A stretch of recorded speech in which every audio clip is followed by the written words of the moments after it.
ஹாலிடேஸ்னாலே அது நம்ம ஜிடி ஹாலிடேஸ் தான். South India's #1 travel brand. சன்லேண்ட்ல சமைச்சா சக்தி தானா வரும். அனுஜ் ஸ்டைல்ஸ் ரகங்கள் பலவிதம், ஒவ்வொன்றும் உலகத்தரம். இந்த செவ்வாய் தோஷம், நாகதோஷம், களத்திர தோஷம், அடுத்து பிதிர் தோஷம், காலசர்ப்ப தோஷத்தினால உங்களுக்கு திருமண தடைங்கிறது உருவாகுது. பிடிவாத குணம் அதிகமாக இருக்கும். ஸோ இப்படி இருக்கவங்களுக்கு அந்த சின்ன வயசில் நம்ம திருமணம் பண்ணி வைக்கக்கூடாது. அப்படி பண்ணி வச்சோம்னா வரக்கூடிய துணையோட செவ்வாய் தோஷங்கிறதோட ரியல் ஒரு உண்மைங்கிறது இதுதான். இப்படி இருக்கவங்களுக்கு தாமத திருமணம் தான் மிகப்பெரிய ஒரு பரிகாரம். செவ்வாய் தோஷ ஜாதகம் உள்ள ஒரு நபர் செவ்வாய் தோஷம் உள்ள நபரைத்தான் கல்யாணம் பண்ணணும் அப்படின்னு ஏதாவது சட்டம் ஏதாவது இருக்கா? இல்லை அதுக்கான பேசிக் என்ன? இந்த நாகதோஷத்தை பொறுத்த வரைக்கும் நாகம் அப்படின்னாவே பாம்பு 7ஆம் அதிபதியோட சேர்ந்து இருக்கனாலையோ அவங்களோட இல்லற வாழ்க்கையை பாதிச்சுக்கிட்டே இருக்கும். ஒரு தாம்பத்திய வாழ்க்கையை அது கண்டிப்பாக பாதிக்கும். படுக்கையில் பாம்பு. ஆனால் சில நேரங்களில் அந்த நேரத்தில் 7.5 சனி வந்துடும், அஷ்டம சனி வந்துடும் போது அவங்களையும் மீறி பிரிவுகள்ங்கிறத தவிர்க்க முடியாமல் போயிடும். கொண்டாட்டிகிட்ட திட்டு வாங்காதவன் எவனாவது இருந்தானா நீ என்கிட்ட சொல்லுடா அப்படின்னு நம்ம சொன்னோம்னு வைங்களேன். யாராவது திட்டு வாங்காத எவனாவது இருப்பானா? அதே மாதிரி புருஷன்கிட்ட திட்டு வாங்காத பொம்பளையா இருக்குமா? புருஷன் கொண்டாட்டி சண்டை ஓட்டாதன் அது நல்லா குடும்பம் நடத்துகிறாங்கன்னு அர்த்தம். சார், இப்போது திருமணம் அப்படிங்கிறது வாழ்க்கையில் மிக முக்கியமான ஒரு கட்டம். ஆனால் நிறைய பேருக்கு இந்த திருமண தடை அப்படின்னு ஒன்று இருக்குது. இந்த திருமண தடை எதனால் ஏற்படுது? முதல்ல ஒரு ஜாதகத்தில் இந்த திருமண தடை, அதுவும் நாள்பட்ட திருமண தடை ஏன் ஏற்படுது? திருமணம் அப்படிங்கிறது ஒரு ஆணும் பெண்ணும் இணைந்து வாழக்கூடிய ஒரு அங்கத்தை உருவாக்குற அமைப்பு. ஜாதகத்தில் குறிப்பிடுறது 7ஆம் இடம் அப்படிங்கிறத திருமணத்தை குறிக்கக்கூடிய இடம். ஜாதகத்தில் அந்த 7ஆம் இடம் சுபத்தன்மையோடு நல்ல வலுவோடு அமைந்திருந்தால் ஆண் பெண் இருவருக்குமே சிறு வயதிலே, அதாவது இளமையான வயதிலே 21லேருந்து 25க்குள்ளே திருமணங்கிறது ஈஸியாக எளிமையாக நடந்துடும். அது இல்லாமல் அந்த 7ஆம் இடம் பாவகிரகங்கள் பார்வை அல்லது 7ஆம் அதிபதி பாவகிரகங்கள் இணைவு ஏற்பட்டால் தாமத திருமணத்தை அது கொடுத்துருது. இப்போ இந்த திருமண தடை அப்படிங்கிறதுக்கான காரணிகள் இருக்கும் இல்லையா, இதனால அப்படின்னு, அது எந்தெந்த தோஷங்கள்னால இந்த திருமண தடை ஏற்படுது? குறிப்பாக திருமண தடைக்கு செவ்வாய் தோஷம் அப்படிங்கிறது செவ்வாய் 2, 4, 7, 8, 12 ஆகிய இடங்களில் அந்த செவ்வாய் இருந்தால் திருமணத்தை தாமதப்படுத்துது, தடை செய்யுது. அடுத்ததாக நாகதோஷம் அப்படிங்கிறதும் அதே மாதிரி 2, 4, 7, 8 இடங்களில் ராகு கேதுக்கள் அமர்றதை தான் நாகதோஷம்னு சொல்கிறது. அதே மாதிரி இந்த ராகு சுக்கிரன் அப்படிங்கிற கிரகத்தோட ஆண்களுக்கு இணைந்து இருக்கிறதும், பெண்களுக்கு செவ்வாயோட ராகு கேதுக்கள் இணைந்து இருக்கிறதும் நாகதோஷத்தினால திருமண தடைய தாமதத்தை அது உருவாக்குது. பிதிர்தோஷம் அப்படிங்கிறது முன்னோர்கள், அதாவது அப்பா வழி பெரியவர்களால் செய்யப்பட்ட ஒரு தோஷமாக சொல்லப்படுது. அது 2, 7, 8 இடங்களில் சூரியன் அமைஞ்சிருந்தால் பிதிர் தோஷம் அப்படிங்கிறத அது உருவாக்குது. காலசர்ப்ப தோஷம் அப்படிங்கிறது ராகு கேதுக்குள்ள கிரகங்களோட மொத்த கிரகங்களும் ராகு கேதுக்குள்ளே அடங்கியிருக்கும். அது முதல் பாதி வாழ்க்கையில் பலவிதமான எதிர்பார்ப்புகளில் ஏமாற்றத்தை ஏற்படுத்தும். சின்ன வயசில் நமக்கு என்ன பிரச்சனை வரும்? கல்வி வரும், வேலைவாய்ப்பு வரும், அல்லது திருமணம். இதெல்லாம் தடை செய்யக்கூடியதான் இந்த காலசர்ப்ப தோஷத்தினால வருது. அப்போ இந்த செவ்வாய் தோஷம், நாகதோஷம், களத்திர தோஷம், அடுத்து பிதிர் தோஷம், காலசர்ப்ப தோஷத்தினால உங்களுக்கு திருமண தடைங்கிறது உருவாகுது, தாமதப்படுது. இப்போ செவ்வாய் தோஷத்துக்கு என்ன செய்யணும் பரிகாரம் அப்படிங்கிறது? ஏன்னா இன்றைக்கி நிறைய பரிகாரங்கள் நிறைய பேர் சொல்கிறாங்க. ஆனால் எக்ஸாக்டாக செவ்வாய் தோஷத்துக்கான ஒரு தோஷ நிவர்த்தி தான் என்ன? செவ்வாய் தோஷம் அப்படிங்கிறது செவ்வாய் ஜாதகத்தில் பலமாக இருப்பது தான் செவ்வாய் தோஷம்னு சொல்கிறாங்க. அவங்களுக்கு என்னென்னா உணர்ச்சிகள் எளிதாக அவங்க முகத்திலே காட்டிடுவாங்க. சந்தோஷனாலும் சோகனாலும் உடனே இமீடியட்டாக காட்டிடுவாங்க. சயின்டிஃபிக்காக மூளைக்கு அதிகமாக ரத்தம் போகும். அப்படி இருப்பவங்க சுறுசுறுப்பாக இருப்பாங்க, உடனே எல்லாம் நடக்கணும்னு எதிர்பார்ப்பாங்க. பிடிவாத குணம் அதிகமாக இருக்கும். ஸோ இப்படி இருக்கவங்களுக்கு அந்த சின்ன வயசில் நம்ம திருமணம் பண்ணி வைக்கக்கூடாது. அப்படி பண்ணி வச்சோம்னா வரக்கூடிய துணையோட நம்ம எளிதாக விட்டு கொடுக்குற ஹேபிட்டுங்கிறது இல்லாமல் போயிடும்.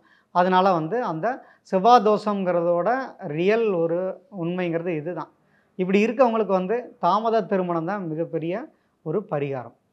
மற்றபடி இந்த செவ்வாய் தோஷத்துக்கு நான் பரிகாரம் பண்ணி வச்சுட்டேன், அப்படி இருந்தும் எனக்கு வந்து கல்யாண வாழ்க்கையில் பிரச்சனை வருது அப்படிங்கிறத நம்ம தொடர்ந்து பார்த்துக்கிட்டே இருக்கோம். ஏன்னா இப்போ ஜோசியமே பொய், ஜோதிடர்கள் பூரா பொய் சொல்கிறாங்க, பரிகாரங்களில் நிறையா அவங்க வந்து பணம் சம்பாதிக்கிறாங்க, மக்களை வந்து ஏமாற்றி பிழைக்கிறாங்க இந்த செவ்வாதோஷத்தை வச்சு அப்படிலாம் சொல்கிறாங்க. செவ்வாதோஷங்கிறது நம்மளுடைய அந்த வீரியத்தன்மையை குறைப்பதற்காக தான் அது. அதை வந்து ஆன்மீக வழியில் புரிய வைக்கிறதுக்காக தான் கோயில்களுக்கு போகிறது. நம்ம வந்து அங்கே கடவுள் குத்த வச்சு உட்காந்துட்டு வாரவங்களுக்கெல்லாம் வந்து வாப்பா செவ்வாதோஷம் இருக்கவங்களாம் வந்துட்டீங்க, உங்களுக்கு சரியாக போச்சு போ அப்படின்னு சொல்கிறதுக்கெலாம் அங்கே ஒன்றும் வேலையே இல்லை. அதே கேரக்டர் உள்ள அதே தோஷம் உள்ள எல்லாத்தையும் ஒரே இடத்துல சேர்த்து வைக்கிறது தான் அதோட அமைப்பு. ஒரு செவ்வாதோஷம் இருக்கவங்களும் வைத்தீஸ்வரன் கோயிலுக்கு போங்கம்போம். அப்போ அதே மாதிரி எல்லாரும் வருவாங்க. அப்போ ஒருத்தர் பார்க்குறப்ப வந்து இவன் வந்து ஒரு 26 27 வயசில் போனால் அங்கே ஒரு 32 வயசுக்காரர் வருவார். அப்போ அவர் சொல்லுவார், ஏப்பா எனக்கு 28 நல்ல பொண்ணு கிடச்சி நான் கட்டாம விட்டேன், ஆனால் செவ்வாதோஷம் அவங்க இருந்துச்சு அப்படின்னு சொன்னாங்க, நான் அதை கேர் பண்ணலை, ஆனால் நல்ல நல்ல வாய்ப்புகளை விட்டனால இப்போ பொண்ணே கொடுக்க மாட்றாங்க, உனக்கெல்லாம் 27 வயசு வருது, கிடைச்சதை கல்யாணம் பண்ணு அப்படின்னு அட்வைஸ் பண்ணுறதுக்கும் ஒரு பரிமாற்றத்துக்காக தான் அந்த கோயில்களுக்கு ஒரே பிரச்சனை உள்ளவங்க ஒரு இடத்துல சேர்த்து வைக்கக்கூடிய அமைப்பு இந்த செவ்வாதோஷத்துக்கு. எந்த தோஷமாக இருந்தாலும் அந்த கோயில்களில் நம்மளை விட வந்து மற்றவங்க நிறையா பாதிக்கப்பட்டிருக்காங்கன்னா நமக்கு ஒரு ஆறுதல் இருக்குல்ல. பொதுவாகவே மனித இயல்பு அதானே. அப்போ நமக்கு 35 வயசில் கல்யாணம் ஆகலை அப்படின்னு சொல்லி வருத்தப்பட்டுட்டு இருப்பான். ஒருத்தர் 40 வயசில் கல்யாணம் ஆகாமல் இருக்க பார்த்தா பரவாயில்ல, நம்ம வந்து சுதாரிச்சுக்கணும் அப்படிங்கிற எண்ணம் வருது இல்லையா. அதுக்கு தான் அந்த கோயிலுக்கு போக சொல்கிறது. அதை வந்து நம்ம வந்து கண்டிப்பாக கோயில்களுக்கு போகணும். ஏன்னா மன நிம்மதி, மன ஆறுதல்ங்கிறது எல்லா விஷயத்தையும் எல்லா ஆள்கிட்டையும் சொல்ல முடியாது. சில விஷயத்தை அப்பா அம்மாட்ட சொல்லலாம், சில விஷயத்தில் கூட பிறந்தவங்கள்ட்ட சொல்லலாம், நண்பர்கள்ட்ட சொல்லலாம். யார்கிட்டையுமே சொல்ல முடியாத மனவேதனைகளை வெளியாள்கள்ட்ட தானே சொல்ல முடியும். அதுக்காக தான் கோயிலுக்கு அனுப்புறது. அப்போ அந்த பரிகாரத்தையும் இந்த தோஷத்தோடையும் கனெக்ட் பண்ணக்கூடாது. ஒரு ஒரு நம்ம ஒரு அடமண்ட்டாக இருக்கோம், அது எப்படி மாறும்? பக்கத்தில் இருக்கவங்க சொன்னால் திருந்த மாட்டோம். தூரத்தில் யாராவது ஒருத்தர் பட்டு திருந்துற கேஸுக்கு தான் இந்த செவ்வாதோஷத்துக்குரிய அந்த பரிகார அமைப்பு. அதனால் வந்து நீங்கள் அந்த பரிகாரத்துக்கு இம்பார்ட்டன்ட் கொடுத்தாலும் ஒன்றும் பெருசாக மாற்றங்கள் வரப்போகுது. நீங்கள் சுயமாக தன்னை மாற்றிக்கிறதுக்கான அமைப்பு தான் வந்து சரியான செவ்வாதோஷத்துக்கு பரிகாரம். இப்போ செவ்வாய் தோஷ ஜாதகம் உள்ள ஒரு நபர் செவ்வாய் தோஷம் உள்ள நபரைத்தான் கல்யாணம் பண்ணணும் அப்படின்னு ஏதாவது சட்டம் ஏதாவது இருக்கா, இல்லை அதுக்கான பேசிக் என்ன? அப்படி ஒரு எந்த ரூலுமே இல்லை. யார் வேணாலும் ஒரு ஆண் ஒரு பெண்ணை கல்யாணம் பண்ணிக்கலாம், அதில் இருந்ததில்லை. ஆனால் அந்த கேரக்டர் வைஸாக நான் முன்னாடி சொன்ன மாதிரி இவங்களோட வேகத்துக்கு அந்த செவ்வாதோஷம் இல்லாதவங்க ஈடு கொடுக்க முடியாது. அப்போ இவங்க திட்டுனாங்கன்னா திரும்ப திட்டினாதான் செவ்வாதோஷக்காரங்க அடங்குவாங்க. அதை விட்டு நம்ம வந்து உட்காந்து அழுதுகிட்டே இருந்தோம்னா திரும்ப போட்டு அடிச்சுக்கிட்டு தான் இருப்பாங்க. அப்போ ஒரே கேரக்டர் உள்ளவங்க சேர்த்து வைக்கிறதுக்காக அந்த கட்டத்தில் பார்த்து செவ்வாதோஷம் இருக்கா அவங்களே சேர்த்து விட்ருங்க அப்படின்னு. இப்போ செவ்வாதோஷம்னா லேட் ஆகும், 27 29 வயசு ஆயிரும். வழியே பொண்ணு பார்த்து ஓஞ்சு நமக்கு பொண்ணே கிடைக்காதுன்னு இத்து போய் உட்காந்துருக்க நேரத்தில் யாரை கண்ணில் காட்டினாலும் கட்டிக்கிறேன்பாங்க, யாரை காட்டினாலும் அழகாக இருக்கும்பாங்க. அப்போ அதே மாதிரி அந்த பெண்களுக்கும் கொஞ்சம் லேட் ஆயிடுச்சுன்னு வைங்களேன், உடனே எப்பா கல்யாணம் ஆனால் போதும், ஏன்னா நம்ம கூட படித்த பிள்ளைகள்லாம் கல்யாணம் ஆகி பிள்ளை பத்துருச்சுங்க, போகிறவங்க வரவங்களாம் வந்து ஏதோ கெட்ட செய்தி விசாரிக்கிற மாதிரி இன்னும் கல்யாணம் நம்ம பேசிய சாவடிக்கிறாங்க, கிடைக்கிற ஒரு சுமாராக இருந்தால் நம்ம கட்டி போயிடுவோம் அப்படிங்கிற எண்ணத்தை கொடுக்கறதுக்காக தான் இந்த தாமத திருமணங்கிறத நம்ம மறுபடியும் சொல்கிறோம். அது வந்து முன்னாடியே தெரிஞ்சுக்கிட்டா கவுன்சிலிங் அதுக்காக தான் போகிறது. கோயில்களுக்கு போகிறது கவுன்சிலிங் சென்டர் தான். அங்கே உள்ள ஜோசியரை பார்க்குறது ஒரு கவுன்சிலிங் தான். அவர் சொல்லுவார், இப்படி வந்து உனக்கு வந்து லேட்டாக தான் கல்யாணம் ஆகும், ஆனால் இந்த கேரக்டர்லாம் நீ மாற்றிக்கிட்டனா நீ இப்போயே கூட கல்யாணம் பண்ணிக்கலாம், நீ அனுசரித்து போகணும். ஏன்னா நம்மளை மாதிரியே மற்றவங்க இருக்கணும்னு நினைக்கிறது இங்கே பிரச்சனை. இப்போ நம்மளை மாதிரியே சாப்பிடணும், இப்போ சோறு சாப்பிட்றப்ப சிந்தாமல் சாப்பிடணும்னு நம்ம ஒரு ஹேபிட் வச்சுருப்போம். ஆனால் கல்யாணம் முடிச்சு வந்தவன் அவன் வாட்டில் அள்ளி அப்பி கண்டபடி சிதறி கிடச்சின்னு வைங்க, கோவம் வந்துடும், என்ன இப்படி சோத்தை திங்கிறானே அப்படி. இந்த ஒரு டிஃபரன்ஸ் இருக்கு இல்லையா, இந்த டிஃபரன்ஸை நீ ஏற்றுக்கணும். நம்மளை மாதிரியே மற்றவங்க இருக்க மாட்டாங்கிறத நீ புரிஞ்சு நீ வாழ்க்கையை பண்ணிக்கணும், சகிச்சுக்கணும்னு சொல்லக்கூடியதான் இந்த ஒரு கவுன்சிலிங் தான் பரிகாரம். அதை கரெக்டாக பண்ணிட்டாவே போதும். இப்போ செவ்வாய் தோஷத்தை தாண்டி நீங்கள் நிறைய தோஷங்கள் சொன்னீங்க, பித்திரு தோஷம் சொன்னீங்க, களத்திர தோஷம் சொன்னீங்க, காலசர்ப்ப தோஷம் சொன்னீங்க. இது எல்லாமே வந்து ஒட்டு மொத்தமாக பாதிக்காமல் ஒரு டைமுக்கு மட்டும் இருந்துட்டு போயிருமா? அது எப்படி, அது டைம் லிமிட் இருக்கா? மொத்தமாக திருமண வாழ்க்கையை அஃபெக்ட் பண்ணக்கூடிய அமைப்பு தான் இது. திருமணம் ஆனாலும் கொஞ்சம் எஃபெக்ட் இருக்கும். அது இவன் மரமண்டைக்கு ஏறணும், புரியணும் இந்த விஷயங்கள்லாம். நம்ம வந்து நம்ம கூட கல்யாணம் பண்ணிட்டு வந்திருக்கிறதும் ஒரு மனுஷி தான், அதோட உணர்வுகளை நம்ம புரிஞ்சு அட்ஜஸ்ட் பண்ணி போயிடும். சும்மா வந்து பிடிவாதத்தினாலையும் சிலர் சத்தம் போடுவாங்க, சிலர் பேசாமையே கொள்ளுவாங்க, உம்முன்னு இருப்பாங்க, வருவாங்க, தும்பாங்க, தூங்குவாங்க, பொண்டாட்டி புருஷங்கிற ஒரு அந்யோன்யம் இல்லாமல் இருக்கும். ஸோ அப்படி இருந்தால் எவ்வளோ நாள் அவங்க சகித்து வாழ முடியாது இல்லையா. அதுக்காக மட்டும்தான் அது சொல்லப்படுறதா இந்த எத்தனை தோஷங்களும்.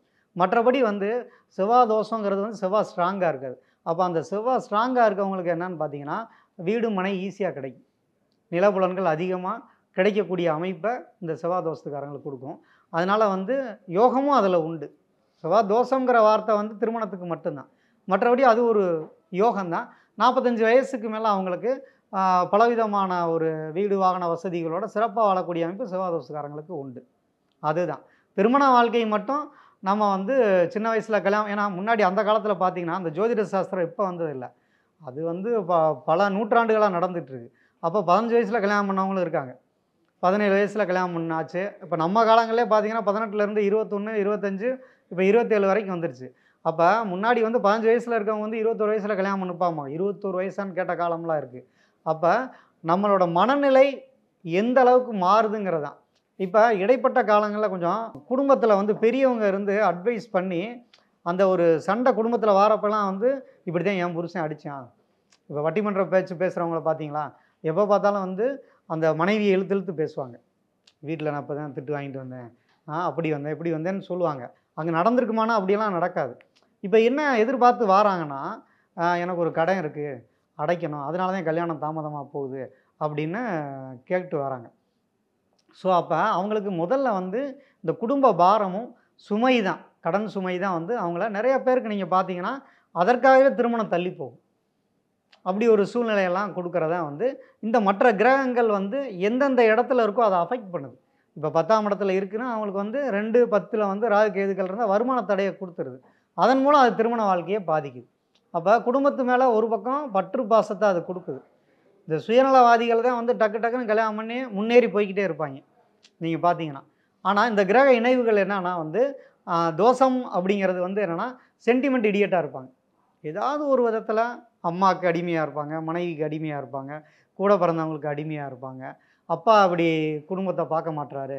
இப்போ பிதிர் தோஷம் இருக்குது, அப்பா இல்லாமல் கல்யாணம் நடக்கணும். ஒன்று அப்பா வந்து குடும்பத்தை கவனிக்காதவராக இருப்பார், அல்லது வந்து கல்யாண விஷயத்தில் அவர் கேர் பண்ணவே மாட்டார். அவர் 2, 3 பெண்களோட தொடர்பு வச்சு இவனை அந்த இடத்துல விட்டுருவார். கல்யாண வயசில் பையன் இருப்பான், ஆனால் அவர் ஒரு பக்கம் சுற்றிக்கிட்டு இருப்பார்.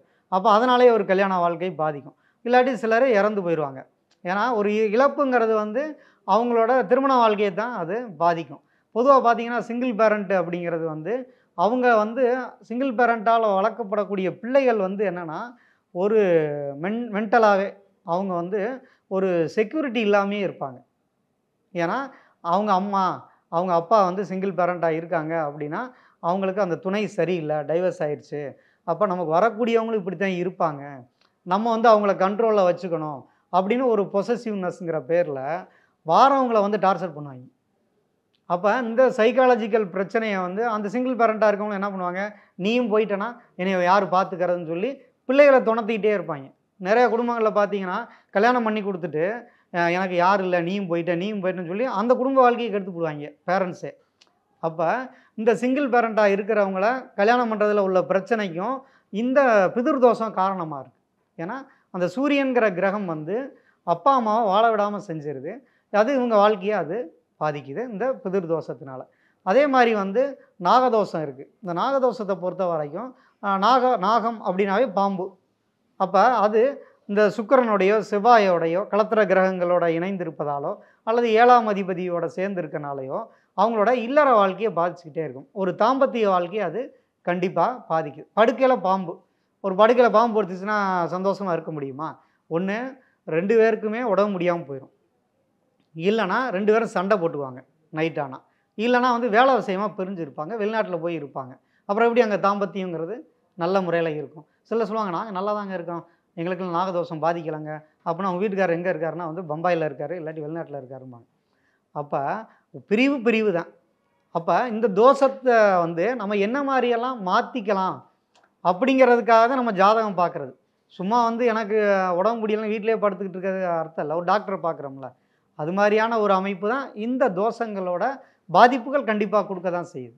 ரஜினிகாந்த் சார் நடித்த சிவாஜி படம் நம்ம பார்த்துருப்போம். அதில் ஜோசியர் ஒருத்தர் வந்து மிரட்டிக்கிட்டே இருப்பார், அந்த கல்யாணம் நடக்கிறவரை, கல்யாணம் நடந்த பிறகும் மிரட்டுவார். இந்த மாதிரி எதுக்கும் திருநள்ளாறு போய் சனீஸ்வர பகவானை வந்து பார்த்துட்டு வாங்க, ஏதாவது நல்லது நடக்குதான்னு பார்ப்போம் அப்படின்னு ஹோப்பே இல்லாமல் சொல்லிட்டு போவார் மனமேடையிலேயே.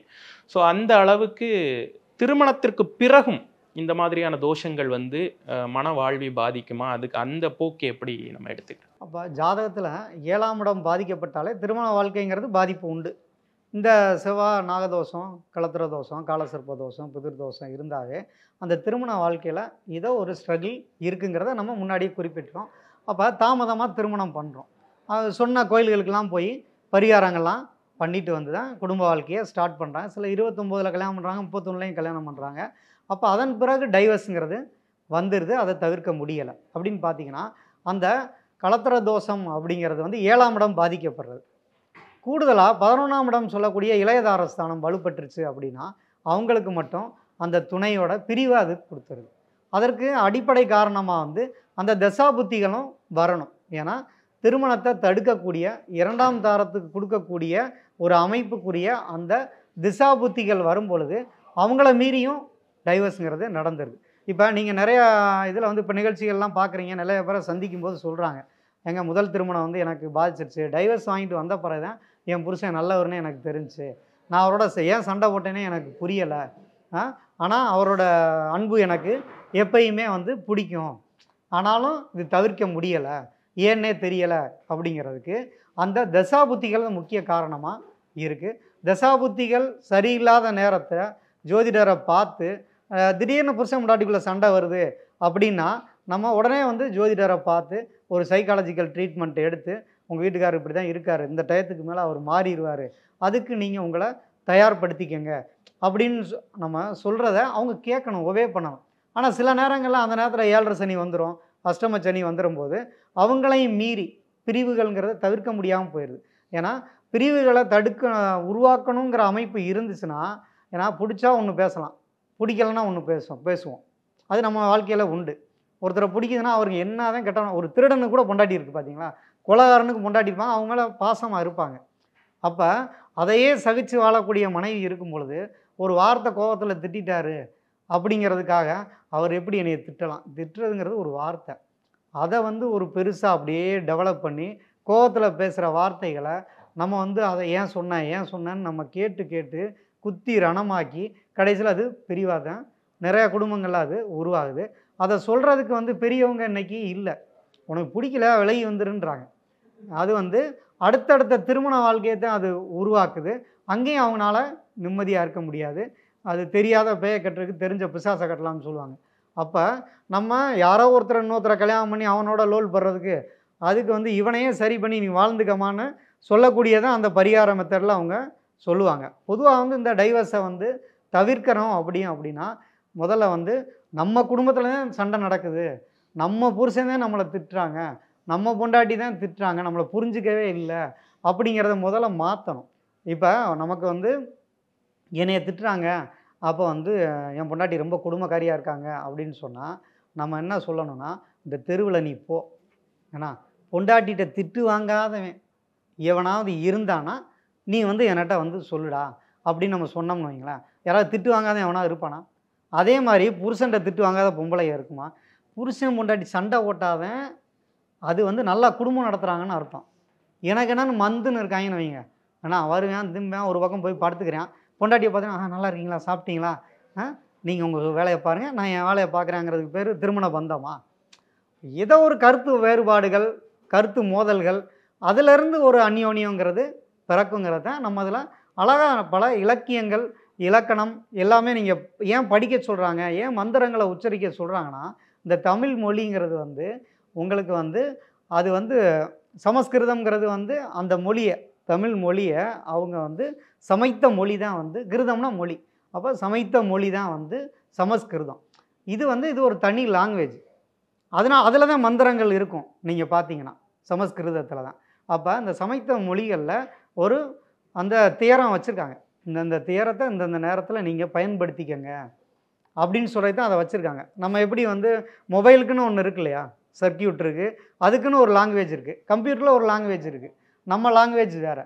அது மாதிரி இந்த பரிகாரங்களுக்கு அவங்க அந்த இலக்கிய நடையில் நம்மளோட உச்சரிப்புகள் மூலம், இப்போ எனக்கு வேலை கிடைக்கணும் ஏதாவது ஒரு மந்திரம் சொல்லுங்கன்னு கேட்குறாங்க, ஒரு தொழிலில் எனக்கு பிரச்சனையாக இருக்குது, எனக்கு குழந்தை பிறக்காமல் இருக்குது, எனக்கு மந்திரங்களை சொல்லித்தாங்கன்னு சொல்கிறாங்க. ஸோ இந்த மந்திரத்தை உச்சரித்து பெனிஃபிட் அடைஞ்சவங்க நிறையா பேர் இருக்காங்க. ஸோ ஸோ அப்போ அந்த மொழியை இவங்க வந்து சரியாக கற்றுக்கணும். இன்றைக்கி பக்கத்தில் இருக்கவங்கள்ட்ட கூட பேச மாட்றாங்க. ஏன்னா மொபைலில் பார்த்துக்கிறாங்க. மொபைல் தான் அவங்க வாழ்க்கையாக இருக்குது. இன்னும் கொஞ்ச நாள் இது கண்டினியூ ஆச்சுன்னு வைங்களேன், யாருக்கிட்டையும் பேச மாட்டாங்க. சத்தமாக யாராவது பேசுனா அவங்களுக்கு பிடிக்காது. அல்லது வந்து இதை ஒழுங்காக எடுத்து விட அப்படின்னா, இனி வந்து முறைக்கிறாங்க அப்பா, எங்கள் அப்பா இதை போய் எடுத்து வைக்க சொல்கிறாரு, தட்டை கழுவ சொல்கிறாருன்றாங்க இன்றைக்கி. அப்படியெல்லாம் வந்துடுச்சு. இப்போ பெண்கள்லாம் வந்து அவங்க வந்து குடும்பத்தில் இருக்க எல்லாத்தையும் தான் சமைச்ச பாத்திரத்தை இது பண்ணுவாங்க, துணியை துவைச்சாங்க, இப்படியெல்லாம் தான் நடந்து ஒரு குடும்பத்தை மெயின்டைன் பண்ணாங்க. ஆனால் இன்றைக்கி பார்த்தீங்கன்னா அதை வந்து ஒரு அடிமைத்தனம், அவன் வந்து கழுவி போட்டுக்கணும். அந்த அன்பு இருந்தால் எவ்வளோ பெரிய வேலையும் எளிதாக செய்வாங்க. அதுக்கு தான் அந்த திருமண பந்தத்தில் நிறையா சைக்காலஜிக்கலாக அப்பா அம்மா சொல்லலைனாலும் ஒரு ஜோசியர்கிட்ட கொண்டு போய் விட்டுருவாங்க. எப்பா என்னால் முடியலை, இவனை ஜமாளிக்க முடியலை, நீங்கள் ஏதாவது சொல்லி விடுங்க அப்படின்னு கூட்டி வந்த இடம் தான் ஜோசியர். ஜோசியங்கிறது வந்து அந்த காலத்தில் அது ஒரு டாக்டர் தான். அவங்க சில விஷயங்களை வந்து தனிநபர் தனியாக உட்காந்து கொஞ்ச நேரம் கவுன்சிலிங் கொடுக்குறது தான் அது. முதல்ல சொல் பேச்சு கேட்கணும். என்றைக்குமே நம்ம வந்து கீழ்ப்படியை கற்றுக்கொண்டால்தான் கட்டளை இடும் பணி கிடைக்கும். அது எல்லாத்துக்கும் பொருந்தும்.